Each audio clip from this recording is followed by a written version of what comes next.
ओम श्री परमात्मने नमः। योगी युञ्जित सततात्मानं रहसि स्थितः एकाकीयत चित्तात्मा निराशीर परिग्रहः।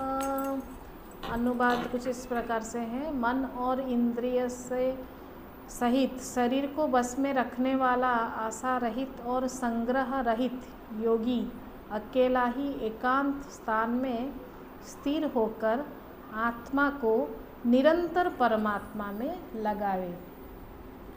ये जो श्लोका है इसमें योगारूढ़ का जो वस्तु का था हमने देख लिया कि वो वस्तु में कैसा भाव रखे। फिर व्यक्ति विशेष का भी देख लिया कि कैसे वो ऐसे ऐसे व्यक्ति बने।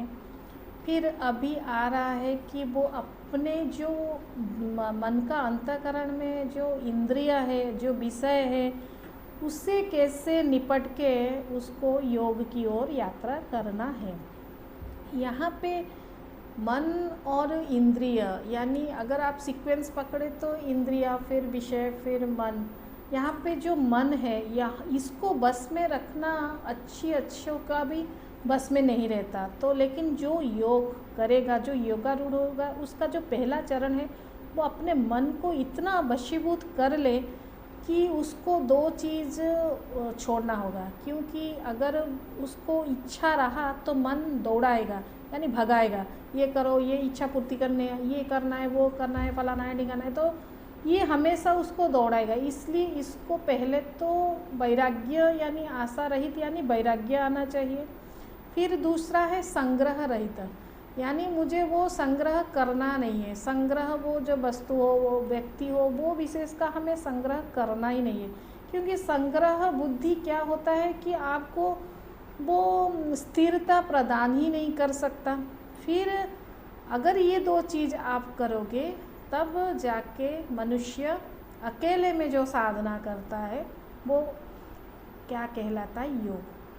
एकांत और अकेला, समझिए, मैं एकांत हो गया हूँ, क्या सच में मैं अकेला हूँ? यानी मैं सबसे वैराग्य लेके एक जगह पे अकेले रह रहा हूँ, क्या सच में मेरे मन में वो संकल्प विकल्प चल तो नहीं रहा है? क्या मैं उस वस्तु के बारे में सोच तो नहीं रहा हूँ? क्या उस व्यक्ति विशेष के बारे में हर समय मेरा जो भाव है वो चल नहीं रहा है? हम अकेले तो हो जाते हैं लेकिन एकांत कभी हो ही नहीं पाते, क्योंकि हमेशा हम उस वृत्ति में, उस चीज़ में हमारा मन दौड़ता रहता है। तो ये सब निरंतर समय के हिसाब से आपको प्रैक्टिस करने के बाद ही आपका वो निराशीर भाव आएगा, अपरिग्रह आएगा। निराशीर एक बार क्या हुआ कि हम देखो कि स्वामी विवेकानंद जी ने जब उनके पिताजी का देहांत हो गया तो वो क्या करे कि उनका जो परिवार है, एक जो स्थिति था वो बहुत नीचे आ गया। तो उनका ये आ गया समय कि उनकी माता ने एक समय का भोजन ना खाते हुए नरेंद्र जी यानी विवेकानंद जी को परोसा। ये बात उनको पता चल गया कि माता भोजन नहीं ले रही है और उसका भोजन मुझे प्रदान कर रही है।